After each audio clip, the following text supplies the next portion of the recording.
Assalamualaikum warahmatullahi wabarakatuh. Perkenalkan, saya Eri Sulistiawati dengan NIM 1930 dari Prodi Manajemen Zakat dan Wakaf 2 Fakultas Ekonomi dan Bisnis Islam angkatan 2019. Baiklah, di sini saya akan menjelaskan materi bab 8 dan bab 9, yang mana bab 8 itu merupakan perencanaan pesan persuasif dan bab 9 yaitu mengenai penulisan direct request. Perencanaan pesan persuasif. Persuasif yang efektif adalah kemampuan untuk menyampaikan suatu pesan bisnis dengan suatu cara yang membuat audiens atau penerima pesan merasa tidak mempunyai pilihan dan membuat mereka setuju. Pihak yang menerima pesan bisnis tersebut juga harus dapat memahami dan menerima dengan baik substansi pesan bisnis yang disampaikan tersebut. Pesan bisnis yang dilakukan secara persuasif perlu mempertimbangkan analisis audiens, perbedaan budaya, dan pemilihan pendekatan apakah langsung atau secara tidak langsung. 1. Analisis audiens.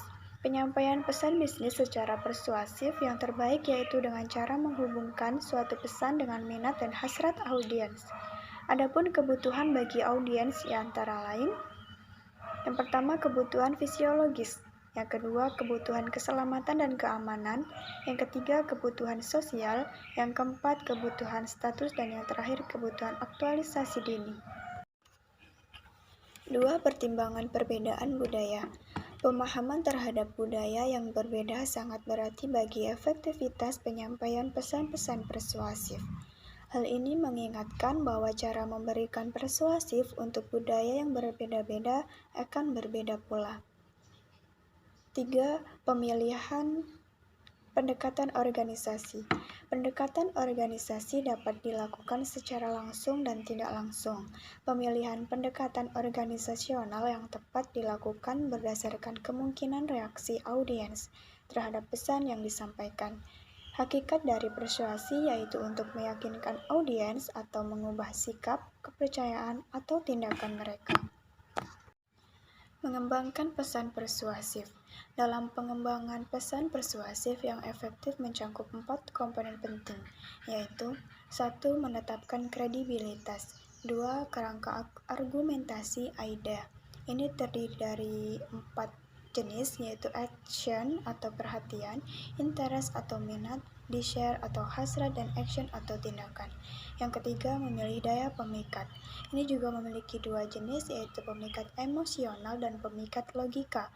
Yang keempat, yaitu pertimbangan etika. Menulis permintaan persuasif. Hal yang paling penting untuk diingat ketika menyusun permintaan persuasif atau persuasive request untuk suatu tindakan yaitu tetap menjaga batas-batas permintaannya. Oleh karena itu, dalam membuat suatu permintaan persuasif perlu diperhatikan khusus terhadap manfaat yang didapat, baik secara langsung ataupun tidak langsung. Dalam memenuhi permintaan tersebut ada 2 jenis permintaan persuasif, yaitu permintaan persuasif untuk tindakan dan permintaan atau aduan persuasif untuk penyesuaian. Penulisan pesan penjualan dan permohonan dana. Pesan penjualan biasanya dikirim oleh organisasi yang berorientasi pada laba untuk melakukan persuasi kepada pembaca untuk mengeluarkan sejumlah uang atas produk mereka sendiri.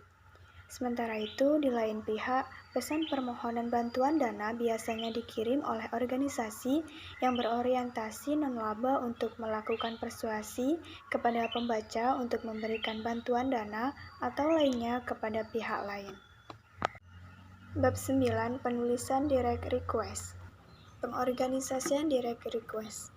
Pengorganisasian direct request dilakukan dengan menggunakan pendekatan langsung, di mana pada bagian awal disajikan permintaan atau ide-ide pokok, yang diikuti dengan fakta-fakta yang perlu secara rinci. Selanjutnya diikuti dengan suatu pernyataan keramahan dari tindakan yang diinginkan sebagai penutup. Permintaan informasi rutin. 1. Permintaan di dalam organisasi. Suatu permintaan di dalam suatu organisasi bisnis sebaiknya dilakukan secara tertulis, seperti memo atau surat, agar terdokumentasi secara administratif Memo dalam bentuk tertulis dapat menghemat waktu dan membantu audiens mengetahui secara tepat apa yang diinginkan. Pengiriman memo dapat dilakukan antara pimpinan dengan karyawan, antara pimpinan dengan supervisor, atau antara supervisor dengan karyawan. 2. Permintaan dari luar organisasi. Surat permintaan bisa juga berasal dari pihak eksternal organisasi bisnis, seperti konsumen, pemasok, dan perusahaan lain. Selain itu, surat-surat dikirim ke luar organisasi bisnis untuk memperoleh berbagai informasi penting, seperti informasi produk baru, katalog buku-buku terbaru, keinginan untuk menjalin kerjasama bisnis, keinginan untuk bertangganan koran, tabloid, atau majalah. Menulis direct request untuk aduan. 1. Pengembalian barang yang sudah dibeli dan permintaan uang pengembalian seharga barang tersebut. 2. Permintaan pengiriman barang yang baru sesuai yang dipesan. 3. Penggantian sebagian atau seluruh bagian yang rusak. 4. Perbaikan gratis. 5. Pengurangan harga karena cacat atau kerusakan. 6. Pembatalan atas suatu pesanan produk. 7. Pembetulan atas kesalahan penagihan produk. 8. Koreksi atas kesalahan dalam nota pembayaran. Yang terakhir, penjelasan atas perubahan kebijakan atau prosedur. Surat undangan pesanan dan reservasi.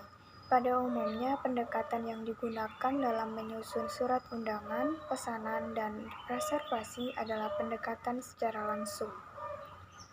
1. Surat undangan. Dalam penulisan surat undangan digunakan pendekatan langsung. Dalam hal ini, pendekatan langsung mencakup 3 komponen, yaitu ide pokok, penjelasan rinci, dan penutup. 2. Surat pesanan dan reservasi. Surat pesanan paling tidak mencakup 3 komponen penting, yaitu rincian apa yang Anda pesan, bagaimana pengirimannya, dan bagaimana cara pembayarannya. Kemukakan secara jelas kuantitas atau jumlah produk yang Anda pesan, ukuran, warna, style, dan harga pembayaran, lokasi pemesanan, dan waktu atau tanggal pemesanan. Permintaan kredit. Dalam dunia pengkreditan, kemampuan seseorang melunasi kredit sesuai dengan aturan main yang ada, seperti tepat waktu, tidak pernah menunggak, lancar, akan memperbesar peluangnya memperoleh kredit pada periode-periode berikutnya. Kepercayaan lembaga pengkreditan tergantung pada bagaimana prestasi seseorang dalam melunasi kredit tersebut. Dalam surat permohonan kredit, selain data pribadi, jenis usaha, jumlah atau besar kecilnya suatu kredit yang diminta, harus didukung dan dilengkapi berbagai dokumentasi penting serta prospek bisnis Anda di masa depan. Hal ini penting bagi lembaga pengkreditan untuk menilai kelayakan Anda dalam memperoleh kredit, baik dilihat dari sisi besarnya kredit maupun jangka waktu pengembaliannya. Itulah tadi penjelasan dari saya, lebih kurangnya saya mohon maaf. Wassalamualaikum warahmatullahi wabarakatuh.